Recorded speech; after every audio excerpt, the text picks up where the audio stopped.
రాష్ట్ర సర్కార్ 6 గ్యారంటీల్లో భాగంగా ఏదైతే ప్రామిస్ చేసిందో పేదలకు 200 యూనిట్ల లోపు ఉచిత విద్యుత్ ఇచ్చే పథకం, దాని పేరే గృహజ్యోతి. సో ఇందుకు ప్రజాపాలనలో అయితే దరఖాస్తులు కూడా స్వీకరించింది, మనందరికీ తెలిసిందే. సో వారి రేషన్ కార్డ్స్ కావచ్చు అండ్ ఆధార్ మొబైల్ నంబర్ల సేకరణకైతే విద్యుత్ పంపిణీ సంస్థ ఆల్రెడీ ఒక కసరత్తు అయితే మొదలు పెట్టేసింది. మీటర్ రీడింగ్ యంత్రంలోనే ఈ వివరాలన్నీ కూడా నమోదు చేసేలా ఒక సాఫ్ట్వేర్ని కూడా రూపొందించారు. అండ్ తర్వాతే ఈ బిల్లులు జారీ అయ్యేలా కూడా చర్యలు తీసుకుంటున్నారు. ఈ ప్రక్రియ నగరంలో ఆల్రెడీ స్టార్ట్ అయిపోయింది. 10 రోజుల్లో ఈ ప్రక్రియను పూర్తిగా కంప్లీట్ చేసేసేయాలి అని దక్షిణ తెలంగాణ విద్యుత్ పంపిణీ ఎండి ముషరఫ్ అలీ కూడా అధికారులను ఆదేశించినటువంటి పరిస్థితి కనిపిస్తోంది. సో 10 రోజుల ఈ ప్రక్రియ అంతా ఫినిష్ అయిపోవాలి. గ్రౌండ్ లెవెల్లో అందరూ వచ్చి సో ఈ వివరాలన్నీ సేకరిస్తున్నారు. అంటే ప్రతి ఇంటికి వచ్చి మీ ration card and Aadhaar card and మీ ఫోన్ నెంబర్ ఇవన్నీ కూడా లింక్ చేయబోతున్నారు. సో ఈ ఆదేశాల మేరకైతే అధికారులు గ్రౌండ్ లెవెల్లో వచ్చి పరిశీలన ఆల్రెడీ స్టార్ట్ చేసేశారు. గృహజ్యోతి దరఖాస్తు సమయంలో ఇచ్చిన సమాచారంలో కొన్ని సరిపోవడం లేదు, అంటే ఎగ్జాక్ట్లీ మ్యాచ్ అయితే అవ్వడం లేదు అని అధికారులు అయితే గుర్తించిన పరిస్థితి. సో దీంతో అధికారులకు కొత్త చిక్కులు కూడా వస్తున్నాయి ఇందులో భాగంగానే.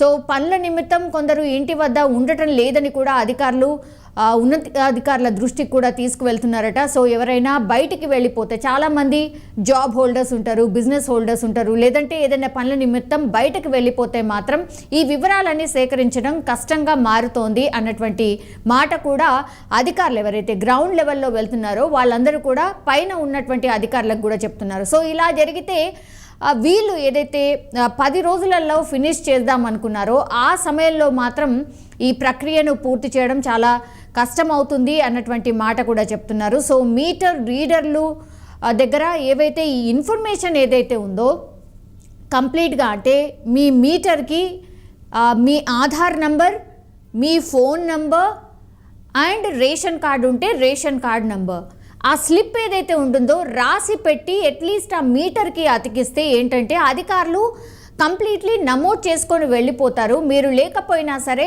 ఆ ఇన్ఫర్మేషన్ ప్రాథమికంగా అందుతుంది. సో ఇది కొంతవరకు మెసేజ్ పాస్ ఆన్ చెయ్యాలి అన్నటువంటి అవసరం అయితే డెఫినెట్లీ కనిపిస్తోంది. ఎందుకంటే ఆల్రెడీ గ్రౌండ్ లెవెల్లో అధికారులు వచ్చి మీ మీటర్ రీడింగ్ని చెక్ చేస్తున్నారు.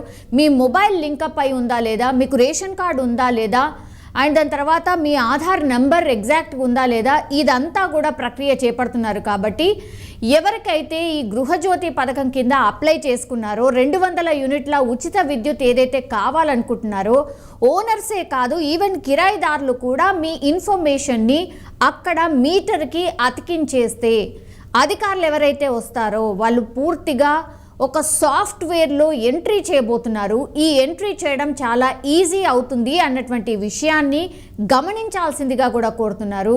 సో ఒక కట్ ఆఫ్ డేట్ పెట్టుకున్నారు. ఎంత తొందరగా మీ ఇన్ఫర్మేషన్ సేకరిస్తే అంత తొందరగా మీకు ఆ 200 యూనిట్ల ఉచిత కరెంటు వచ్చే అవకాశం ఉంటుంది. సో ఇది గుర్తించాలి, ఇది కొంత దృష్టిలో పెట్టుకోండి అన్న రిక్వెస్ట్ అయితే అధికారులు చేస్తున్న పరిస్థితి కనిపిస్తోంది.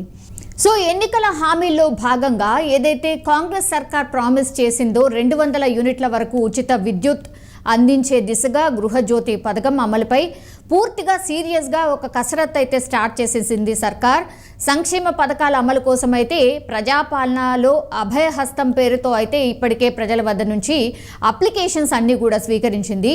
సో ఆ వడపోత పూర్తిగా ఫినిష్ అయిపోయి ఉచిత విద్యుత్ అందించే గృహజ్యోతి పథకం ఏదైతే ఉందో, ఫ్రీగా కరెంట్ 200 యూనిట్ల వరకు ఏదైతే ఉందో ఇది ఇంటి ఓనర్లకే వర్తిస్తుంది అన్నటువంటిది చాలామంది అనుకున్నారు. బట్ రెంటల్స్కి ఎవరైతే ఉన్నారో వాళ్ళకి వర్తించదు అన్నటువంటిది చాలా ప్రచారం జరిగింది. సో దీనిపై అయితే క్లారిటీ ఇచ్చింది TSSPDCL. ఒక అధికారికంగా ఒక క్లారిటీ ఇచ్చే ప్రయత్నం చేసింది. గృహజ్యోతి పథకం కింద అద్దెకుండే వారు కూడా అర్హులని ఇందులో క్లియర్ కట్గా చెప్పిన పరిస్థితి కనిపిస్తోంది. సో ఈ విషయంలో జరుగుతున్నటువంటి ప్రచారం ఏదైతే ఉందో ఇదంతా ఫేక్ అన్నటువంటిది ట్విట్టర్ వేదికగా స్పష్టం చేసింది.